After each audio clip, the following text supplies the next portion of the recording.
Joined at this conference by several people directly involved in shaping the economy and banking policy in this country. Our next guest, Mary Daly, is the president and CEO of the Federal Reserve Bank of San Francisco, which includes Arizona, and is the largest Fed district by GDP. President Daly has led the San Francisco Fed since 2018, and before that she was executive vice president and head of research. She spent much of her career studying employment and wage trends, economic growth, and economic shocks. And her research has helped advance the understanding of the Fed's employment and inflation targets. That experience serves her well when she and her Fed colleagues are discussing the economy and what to do with interest rates. She's going to come to share some thoughts on the important role community banks play in the economy, and then I will rejoin her for a conversation. Please join me in giving a very warm CCB welcome to San Francisco Fed President and CEO, Mary Daly.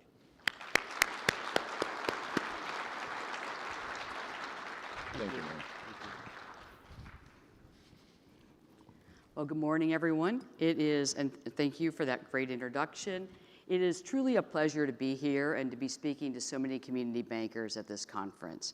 I also want to say welcome to the 12th District. Arizona is in the 12th District, and we are just delighted to have you here visiting our fine state. So I'm really looking forward to a great discussion, and I won't belabor my points, but I did want to give a few opening remarks that are reflections from my time serving as a San Francisco Fed president, but also as a longstanding person working at the Federal Reserve more generally.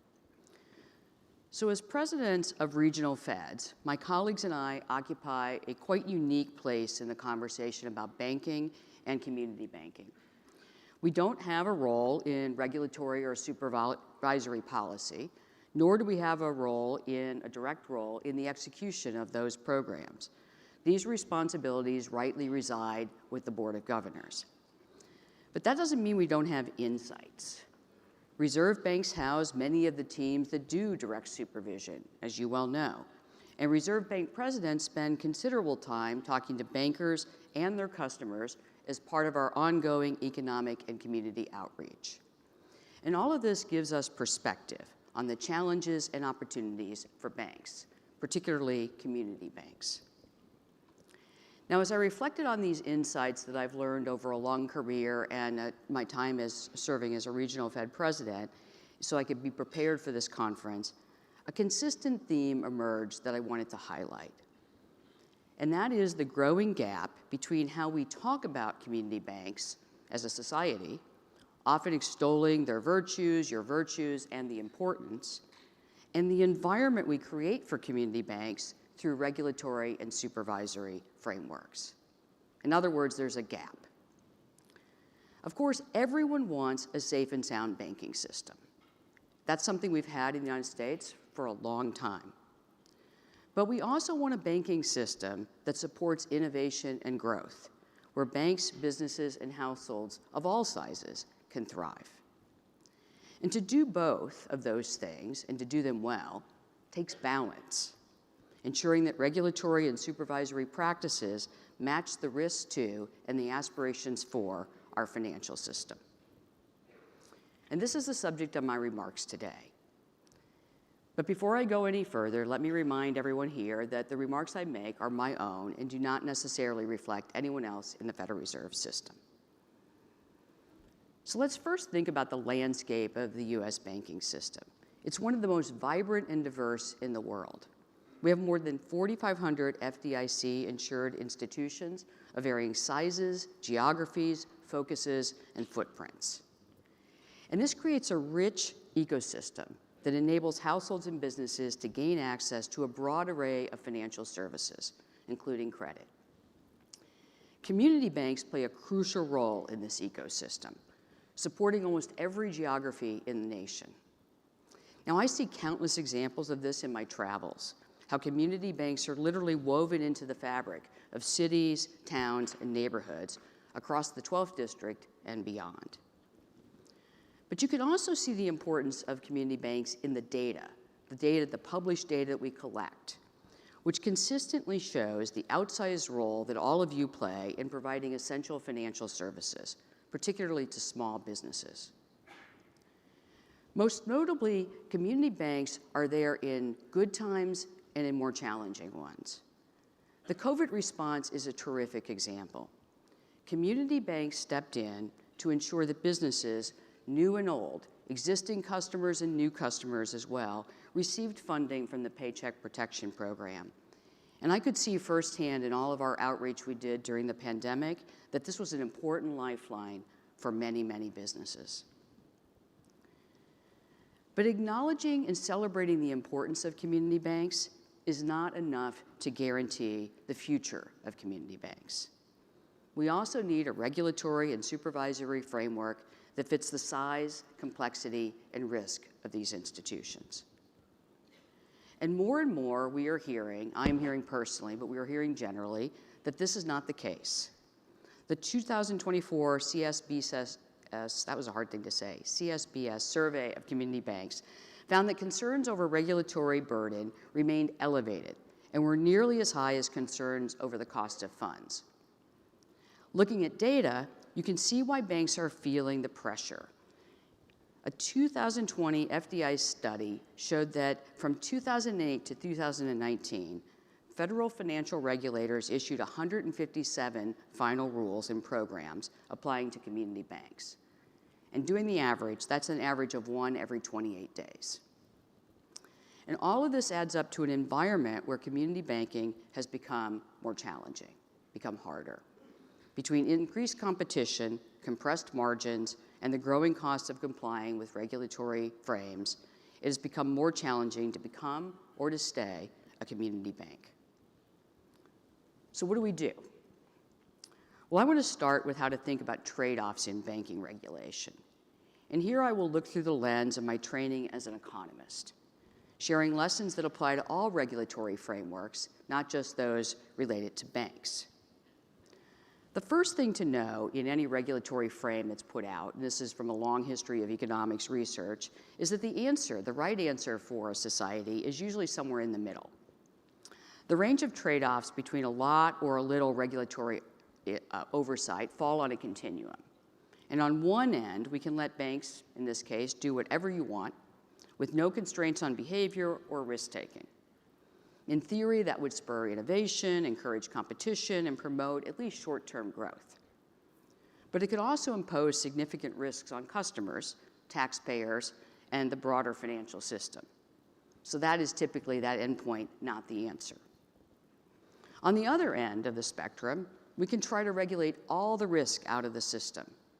But of course, that would bridle innovation, lending, and dynamism, things that have made the US financial system one of the best and most dynamic in the world. Now, public commentary often focuses on those two extremes. No regulation or a lot of regulation. But that's really not where the answer lies. As I said, the answer is usually somewhere in the middle. And importantly in banking, the goal is not to remove all risk. Banking by nature is a risk-taking business, but rather to ensure that banks manage the risk well. And that is, in fact, a middle ground. So how do we find the right place? Well, I'm not going to offer a specific answer of what the right place is, but you have to start with a set of principles. And that is where I want to focus the rest of my time. And again, I just say these principles are not specific to banks per se. They come out of an economics tradition that talks about more broadly how regulation and oversight should be done. So the first principle is that the job of getting this right is never complete. It is a continuous process of evaluating and changing when necessary. Now, just to reassure all you bankers in the room, that doesn't mean you change the rules every second or every month, but rather that we recognize that the world and the banking environment is a dynamic place, and we must adjust over time. And this is the principle underlying the Economic Growth and Regulatory Paperwork Reduction Act. But it is really more of an ongoing process, not limited to every 10 years or a peak here and there. The key point of this idea of continuous evolution is that regulation and our rulemaking is only as effective as our commitment to evaluate it. If we fail to evaluate it, we're likely to find ourselves off track. The second principle is that the cost-benefit ratio for any regulation must pencil out. Every rule, every regulatory rule, every oversight has costs and benefits. That is true, we know that. The question for policymakers as we make these rules, and again, I'm not a regulator or a supervisor, but I am someone who thinks about this a lot. The question for policymakers, for those thinking about these rules, is does the benefit make the cost worthwhile?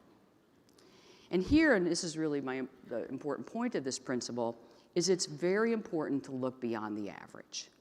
The cost of compliance and the benefits of any rule will likely vary by bank size, complexity, and risk.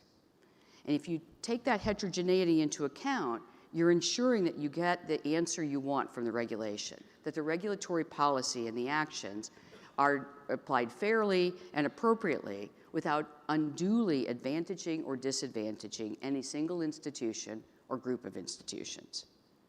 And this is the essence of tailoring and essential to the element of right-sizing the rules. We've got to make sure that the rules in any regulatory frame, banking and other businesses, fit the institutions we're regulating, and that the benefits are accruing at a rate that overrides the costs. And this brings me to the final principle I'll review, and that is that the sum of regulation is what matters. It's the totality of the regulatory burden and the regulatory benefit. To accurately measure the cost and the benefits, we have to account for the cumulative impact. Rules and regulations are made individually, atomistically, but their effects for banks, for firms, are felt as a whole, the entirety of the burden, not just one or two. So getting the answer right in terms of cost and benefits requires this holistic view of how regulations add up. Now, importantly, these principles are not a playbook. They're not an answer. They are a framing device to help us think about where we should land along the regulatory continuum for banking. In the end, regulations are tools. They help us put guardrails around risk. And they need to balance the protection of the consumer and the financial system against the cost to financial institutions and the effects on innovation and growth, economic growth. They also need to recognize that in this case, not all banks are the same. Not all banks have the same benefits from a rule, and not all banks have the same cost from the rule. Carefully considered and appropriately tailored regulatory and supervisory policy that evolve as the banking environment evolves can ensure that banks of all sizes can continue to take smart risks and continue to thrive. So let me conclude with this. Regulatory policy is meant to set guardrails. It should not pick winners and losers. That is the job of the marketplace and entrepreneurs stacking up their talents against the needs of customers and businesses, households and businesses. Importantly, in all my time of working, I've been at the Fed since 1996, and one of my jobs has always been to interact with community bankers and participate in roundtables, and I've literally never had a single community bank tell me they want a special deal. I always hear that you want a fair one. So the onus is on us, those in the room, all of you as community bankers, Reserve Bank presidents, regulators, and the broader public, your customers, to be sure that we match our practices for community banks with our ideals and our aspirations for how they continue to support our communities. To my mind, the future of community banking depends on closing that gap. It depends on bringing our ideals in line with our practices. Thank you so much, and I look forward to the great discussion.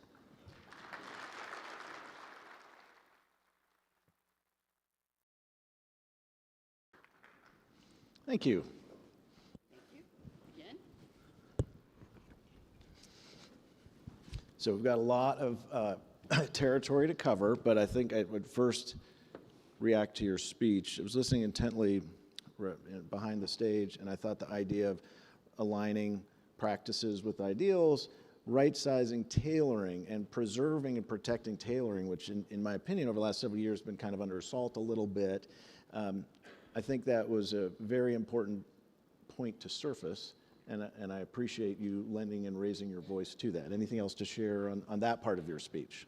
Well, just that, it was so important to me to share this because I think that, while I don't have a role, as I said, in regulatory or supervisory policy, I do have insights. And those insights are repeatedly confirming that community banks in particular feel a gap between what we want to do and what we are doing. And tailoring is one of the ways that you get some right sizing, if you will, a fit to purpose model. And so that voice matters. And as an economist doing, my training is a PhD in economics. I did a lot of public economics and labor economics. And you just know again and again and again, right sizing regulatory frames is the most important component of making sure that they're successful. So I think that's just something we can apply to banking pretty easily. I think so. I think you look at business model, risk profile, activities, and those should be the kind of the foundation of how you create a supervisory architecture, not so much just an artificial asset size or threshold. That's my bias. We all know that. We're going to go talk a little bit about the economy today, a little bit about interest rates. I never get out of an event without talking about the interest rate, but I didn't want to burden you all with a whole review of it, so. We'll talk about something going on in California that's near to both of our hearts. We're going to talk about crypto a little bit. I'm going to ask you about Silicon Valley, obviously. But first, talk a little bit about, before we get into those meaty subjects, talk just a little bit about your own background. You're from Missouri, I understand. I am from Missouri. There's a group from Missouri here. Hi, everyone.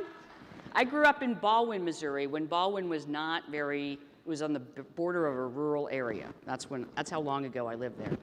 And I was told backstage by someone that you worked at a donut shop. Was that one of your first?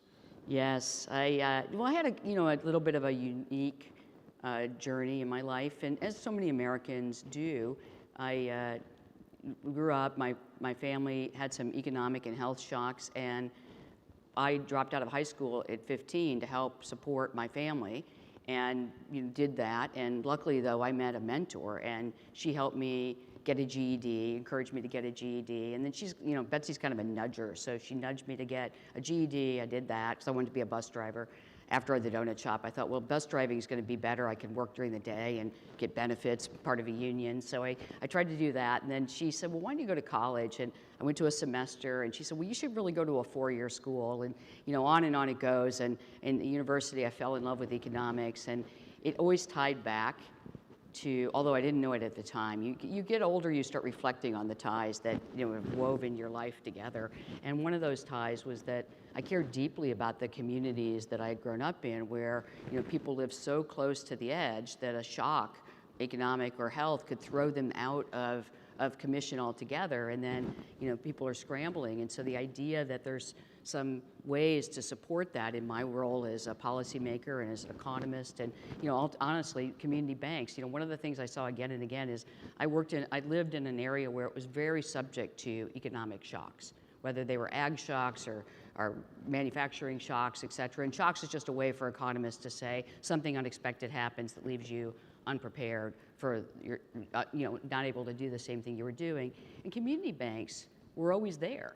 They would help bridge people through these harder times, help people get back on their feet. And so it's a stabilizing force. And I guess I always wanted to be, Rob, a stabilizing force. And I do it through monetary policy and my work at the Fed. But I think the idea is we're all participating collectively in ensuring that the economy it doesn't tip people over and then shortchange their lives and their livelihoods. Yeah, your point, the percentage of Americans who don't have enough money to make an emergency expense is alarmingly high. It's alarmingly high. Alarmingly high. It's alarmingly high. So I think that's something we all have to take in and try to improve upon. All right, in the things that we want to try to improve upon, let's go directly to the economy. The latest data shows that the inflation remains stubborn and ahead of the Fed's 2% target. Labor market still seems pretty solid. However, what's your sense of the U.S. economy right now? Yeah, the way I characterize it is the economy's in a good place. And so let me unpack what that means. If you look at GDP growth, continues to be solid. Look at the labor market, really solid. There are very few indicators that point to concerns in the labor market at this point. That doesn't mean we should stop looking. You never want to be inattentive to the incoming information. So I'm looking at the elements of growth, I'm looking at the elements of the labor market, but right now, both are solid. And then inflation is coming down, although some months imperceptibly. But over time, you're seeing a decline in inflation. It's very gradual and it's quite bumpy, but there's, in my mind, no reason to be discouraged about the progress on inflation to date. It just is going to take longer than anyone wants. And that's an important thing for us to continue to do. So that's why our policy continues to be restrictive, continues to put downward pressure on inflation by bringing the economy's demand back in line with the available supply. Monetary policy, would be remiss not to go directly there next, obviously. Should the community bankers here anticipate more rate cuts this year? You know, I think the world right now is uncertain about that, right? What I want to convey to you most of all is that we are committed as the Fed, as the FOMC, to bring inflation down to 2%. And you've heard many of my colleagues and myself say that repeatedly, that we've got to maintain our efforts to get inflation down to 2%. My own view is we want to do that as gently as we can without injuring the labor market or growth. We have an opportunity to really deliver on that, and that's what we've been doing. So at this point, policy needs to remain restrictive until, you know, from my own vantage point, until I see that we are really continuing to make progress on inflation. At this point, policy's in a good place. We took 100 basis points off the rate last year. That recalibrated policy put it in line with the economy we have. And now we want to be, in my judgment, careful to before we make the next adjustment, so that we're getting this right. We're ensuring to put enough pressure on inflation to get it back to target, and we're doing so in a way that doesn't, you know, shortchange growth or the labor market. You know, one thing that I keep saying, I've been saying this for a while, and I think it's important to restate, is that even though there's a lot of uncertainty, and even though we're not making a move right now, uncertainty is not paralysis. Right? We're still actively investigating the data, thinking about where we're heading. We just don't have the answer right now. And the easiest way to make a mistake is to jump to a conclusion, to say, oh, we're going to have this many rate cuts, we're going to have no rate cuts, we have to raise rates. All of those things that get said, those are all, you know, just talk, because ultimately we need more information to find out what we're really going to do. And that's what I'll be doing, keeping a watchful eye and making sure that I'm careful enough in making that assessment that we don't urgently get to an answer that we only regret. Gotcha, thank you. One more on the economy, and then we'll segue to some other things. While you don't have oversight, obviously, over fiscal policy, how do you and your colleagues at the Fed think about fiscal policy this year? There's been a lot of debate, Mary, early about, of course, there will likely be a tax bill. I think there will be. That's a policy priority for us at ABA. And again, acknowledging you don't have oversight over fiscal policy, how do you guys think about fiscal policy? Sure. So let me share my own perspectives, because my colleagues and I, you know, we offer our independent perspectives. Let me share how I think about it. The first thing that I recognize is that, you know, the Fed, we have our goals, the dual mandate, full employment price stability, and that's true whatever administration is in place. And all administrations in my entire career, and probably through the history of the Fed, come in with a slate of things that they would like to do. So in the current administration, they really have 4 key pillars of things they would like to do that they've stated. One is tax cuts. Second is deregulation. Those can potentially be growth-inducing, and so that's importantly positive. And then there's the tariffs, which can be, you know, could be slowing growth, could be increasing inflation, but it really depends on the details, the scope, magnitude, and timing of those adjustments. And then there's immigration policy, which, you know, could, if done in a particular way, bridle labor supply growth. If done a different way, wouldn't have much of an effect. So you see already that what's really important for monetary policy is the net effect of those things. And to get the net effect, you have to have the details of each specific one, and you have to then think about scope, magnitude, and timing, none of which we know as of yet. So that's why, you know, what we have right now are ideas that are starting to be put into practice, and we have to be, how I think of it is, those are things we need to think about and consider, but we can't preemptively decide and then make policy actions based on guesses. We have to really, out of respect for the administration and the transition of government and how our country works, we have to take our time.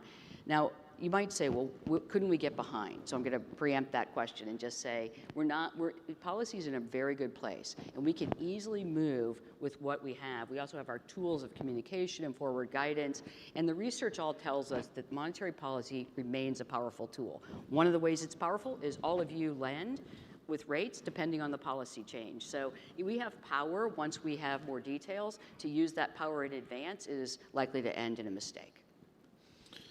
Let me segue now to Silicon Valley Bank. You've been asked about this before, of course. We're at about the 2-year anniversary of that event. The San Francisco Fed played a role in supervising that institution, as you know. Have we learned, or 2 years later, have we learned the right lessons? What's your sense of, again, 2 months after the event, have we learned the right lessons, and what other responses do you have to that area? So let me share what lessons I take away, and there's a lot of lessons one could look at, and policymakers, historians, economists will study this, bankers, financial people will study this for a long time. But here's some things that I'll share with you that are top of my mind in terms of the number one lessons. The first one, and it's not very spoken about, but I'm going to emphasize it. We have over 4,500 banks in the United States, and 3 failed. Silicon Valley, Signature, and First Republic. That means that the remaining banks manage their risks appropriately. And that's something we should recognize. We have a safe and sound banking system with bankers who actually manage their risks, interest rate risk, liquidity risk, credit risk, on a regular basis. And I think that's a success that is not spoken about. Weathering COVID, weathering the rise in interest rates, weathering the stresses from the banking shock of SVB and other failures. That's something that's really important. It's a good lesson to remind ourselves of. The second lesson is that Silicon Valley Bank, when you look at the reports by the OIG and the GAO, and of course Vice Chair Barr did a report as well, but all of those reports say the same thing. Silicon Valley Bank failed for traditional reasons: interest rate risk and liquidity risks. That's core supervision risks. And they failed because they didn't manage their risks well as a bank. So what does that mean about where supervision could have done better? And I think there are really 2 lessons I'll raise to the top.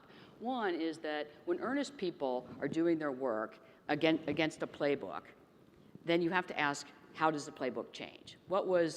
How can the playbook, and the chair said this in his testimony the other day, it's the playbook, it's the process that we have to really look into and ask the question, are we being thoughtful enough about identifying risks, traditional core supervision risks, banking risks, credit, interest rates, and liquidity?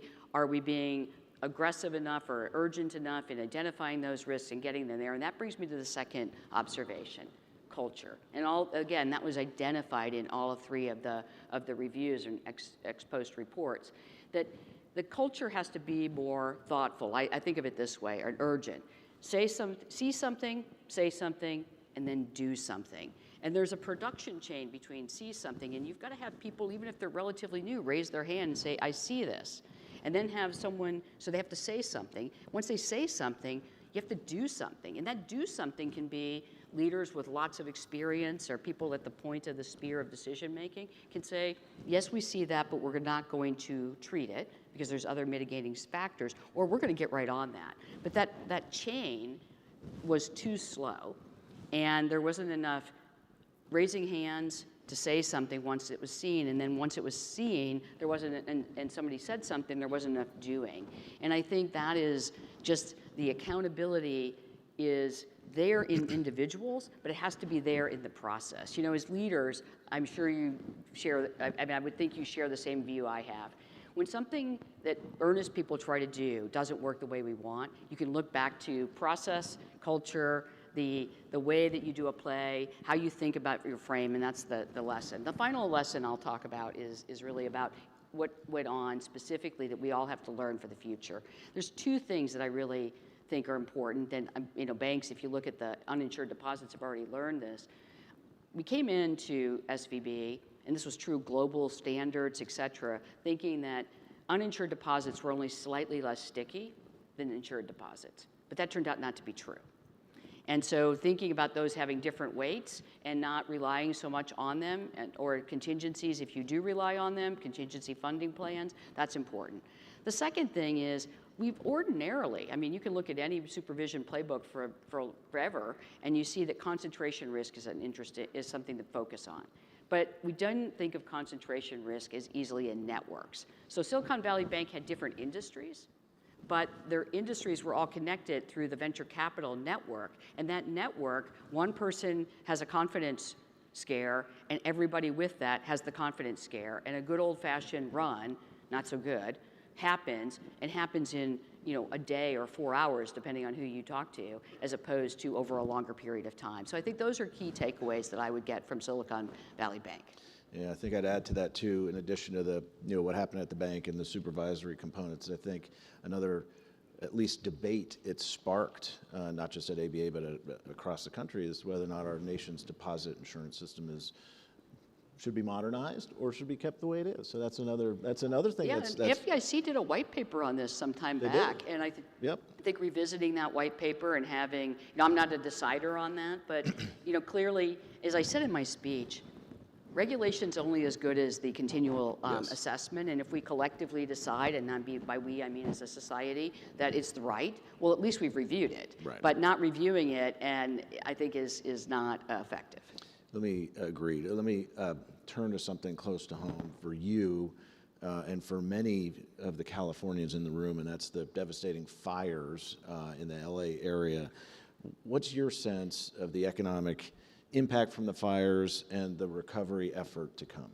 Sure. So the fires have been completely devastating. I have some of my team from the LA branch here, and we had employees displaced, et cetera, and we were a microcosm of the devastation that occurred. There are so many people, and that's the first thing that you think of in any of these, is our hearts go out to the people who are directly affected. Kids who don't have the same school to go to, people who have lost their homes, people who have lost their lives or family members. So that's the top thing that I'll say. So then the second thing is, how does the rebuilding occur, and what are the pressures around? And here I'll just give a shout out. We do a look around, of course, to see if any of the institutions of banking are being directly affected. And what we're hearing from our evaluation is that they're right there on the front lines, helping intermediate financial services for the directly affected individuals and businesses. And so that is really just a testament, again, back to the COVID response of community banks are there in good times and in challenging ones. In terms of the rebuilding, we know how to rebuild after tragedies. We do know how to do that. And the economic impact is big in the area, but not likely to affect broader GDP. But the pull-through about this, and there was devastating floods in Kentucky. I have friends in Kentucky. The whole state is flooded. They're going to get snow. We had the hurricane in North Carolina, in Florida. These are leaving a footprint on the insurance industry, which I'm sure you all well know. And businesses and households are finding it harder to get insurance, or insurance is getting higher priced. And so there's this reset that has a larger economic impact that affects all of us, including banks, that we'll have to continue to evaluate. But insurers have to be able to repay the claims or rebuild, and things have become more expensive. There's more of these events happening in a short period of time, and the magnitude of the events, especially when they happen in urban areas, are very devastating. So I think those are the longer-term impacts.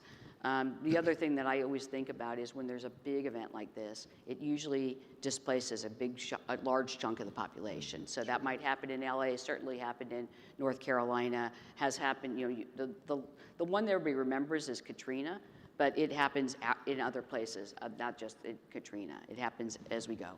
Yeah, we've worked closely with the California bankers on that response to help those who've been displaced, employees, family members of bankers, and we've done so with these other natural disasters that unfortunately have occurred over the last several years.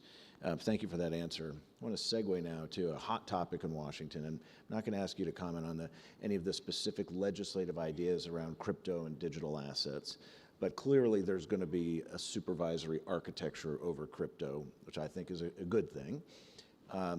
And you have just a ton of crypto companies in your district. So I don't necessarily need a crystal ball on what will happen with the legislation and the twists and turns that may take, but what's just your take on this debate given the company presence that you Sure. that you have? Absolutely. So This is an emerging industry. There's no doubt about it. It's not fully baked, and there's lots of experimentation and other things going on, but these are businesses that are growing, they're participating, they're trying to experiment and find new ways to do things, and that's an important aspect of how our economy evolves, right? That new businesses come, they have new ideas, they emerge, and we assess their safety and risk, but we also want to, participate and support them. And as I think about banking in that role, I think bankers are really good at assessing risks. And this is an emerging business, and so we don't want to reflexively, just cut that off from what banks could participate in. But we also want to recognize that there's more risk to any emerging industry. I think that it's a very common thing for humans to think that the new thing they've seen is the first new thing we've ever seen. But we've seen many new things, whether it's AI or computers or all kinds of different revolutions of technology. I think this one is like that, and we just have to get our arms around it, of course. But I don't think we want to. My own view is, and this is my own view, bridling innovation or not allowing banks to participate in it at all until it's completely risk-free is not actually how we traditionally do our business. Again, banks are it's a risk-taking business by definition. Fractional banking is a risky business, and so banks are particularly good at managing risks. And I think having that conversation where we're really open about, yes, it's not, commercial real estate's risky. We are living through that in San Francisco. So I think ultimately that's where I go back to is let's not bridle innovation out of fear. Thank you. Yes, as we're looking at the debate, and as I had mentioned earlier in my opening remarks, if entities want to, we're pro-innovation at the ABA, obviously, and we must be, and we have to be. But if someone wants to do bank-like stuff around, deposits or payments or lending, they should be subject to some, bank-like regulation. But Congress has focused on that, which is great, and I think there will be a supervisory framework. Well, that goes back to the fairness point, right? That that having a frame that creates that levels the playing field and doesn't unduly advantage or disadvantage any group of firms, I think is always an important aspect of how you think about regulatory oversight. Absolutely. Well, I'm going to ask you just a question about coordination. We have just about 6 minutes to go.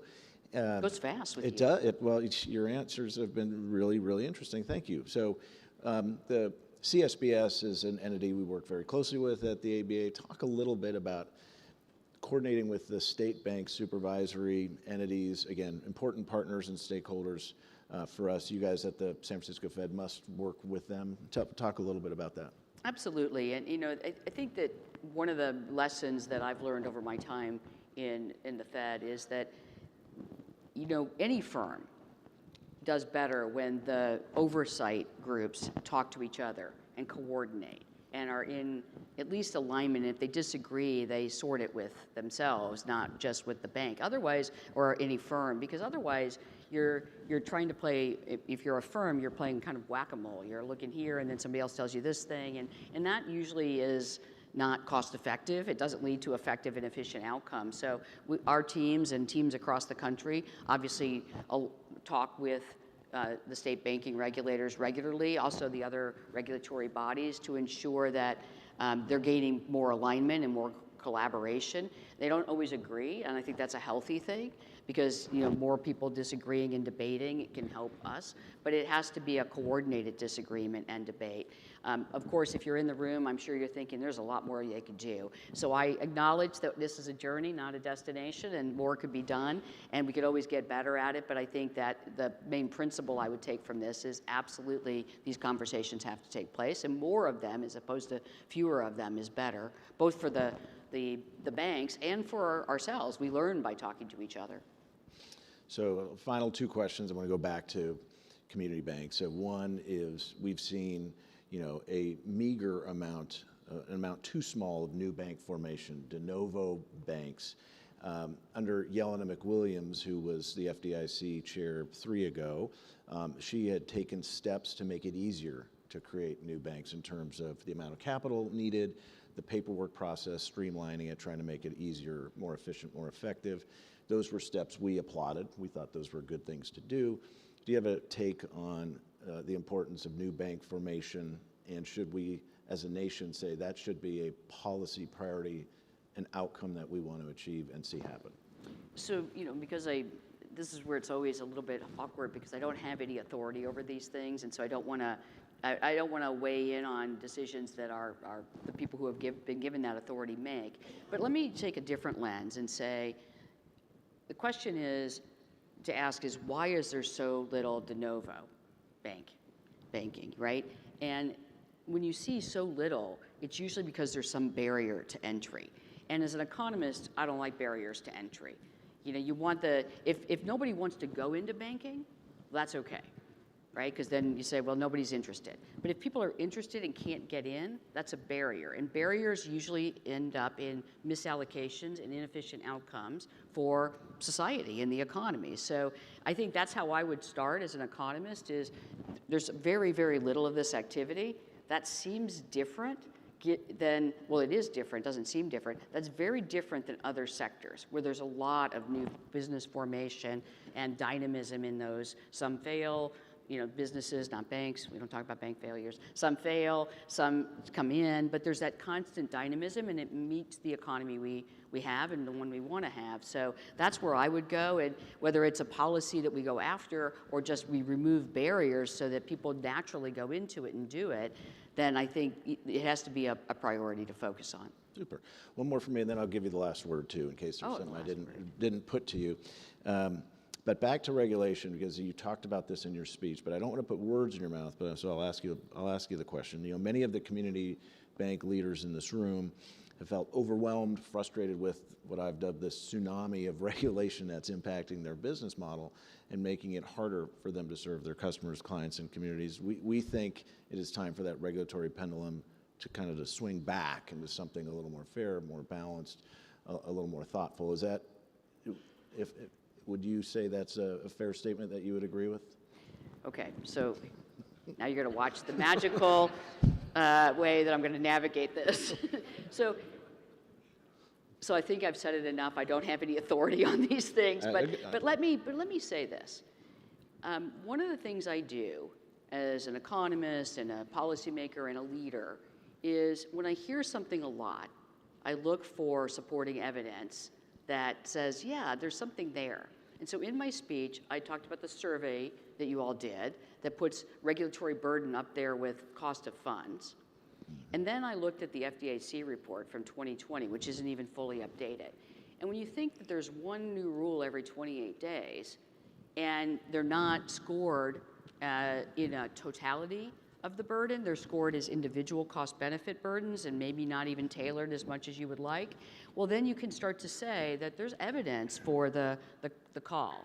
And my view is my own view is if businesses of any type, and in this case banks, are saying that they're squeezed and that's affecting their ability to thrive and grow and continue to serve their communities, then we need to look at it as a society. That's what I think. Thank you.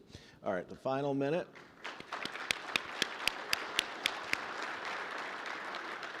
President Daly, I want to give you the last word. We have another minute. What would you like to share with this audience that you haven't had the opportunity yet to share? Okay, so I'm gonna switch to the economy because, when I'm out in the communities and I'm talking, we just had our CDAC meeting, and in all of our other council meetings, our Economic Advisory Council, our Community Advisory Council, and there's this pervasive sense of uncertainty, and that makes everyone feel a little anxious. So I want to leave you with this. We do have uncertainty, but I have lived in my time at the Fed, the East Asian financial crisis, 9/11, Y2K, a global financial crisis, a pandemic, the March banking stresses, and now some potential policy changes. In the scheme of what the uncertainty looks like relative to my own career, which is not, historically forever, it's uncertain, but it's not debilitating. There are things happening, and it will require carefulness and patience, but it will also provide opportunity. And it's the opportunity that ensures that we sort of continue to grow. The economy's in a good place, monetary policy's in a good place, we have the tools we need, and the future, if you're just looking at it, and you look at any surveys, it looks bright. So yes, uncertainty is there, it's not a paralysis, but it's also not a reason to hide, in my judgment. We've lived through uncertain times before. We've thrived past uncertain times before, and I don't see why this one would be any different. Well, here's to a bright future. Please join me in thanking San Francisco Fed President Mary Daly. Thank you. That was great. Thank you very much. Thank you. We're going to